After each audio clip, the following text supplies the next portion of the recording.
talking about ISIS. You said today one of the pillars of your presidency would be to keep ISIS out of Libya. Would you actually use U.S. troops to do that? First of all, I have to tell you that was a major mistake of the administration and Hillary. We should have let Gaddafi stay there. He was cooperating with us.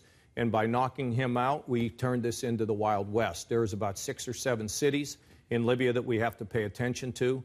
We could use some air power, but I would not be for going on the ground in Libya. We can support people that want to deal with the situation there. But when it relates to ISIS in both Iraq and also in Syria, it's going to be necessary to do it. There was so another you're saying Libya is worse now than it was under Gaddafi? You would have kept Gaddafi in power. Listen, anytime you mess in a civil war, anytime you start getting in the middle of these kind of problems directly, which is what we did, you create problems. And so it was a mistake to overthrow Gaddafi? It was a terrible mistake, and it was Hillary that really pushed it.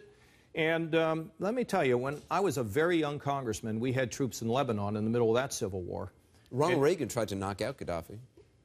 Well, let's stay on one thing here. In Lebanon, when they wanted to keep the troops there, and President Reagan actually did, I said, no, civil wars are bad, and it was quick. It was soon after that when we withdrew our troops because of the bombing in the barracks.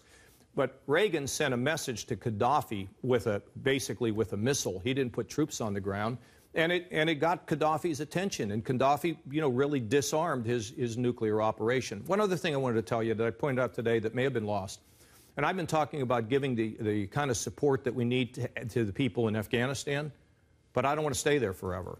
Give them the support, give them the air power that they need, let them be able to manage on the ground and in the air, but the United States should not be in Afghanistan for the rest of our lives.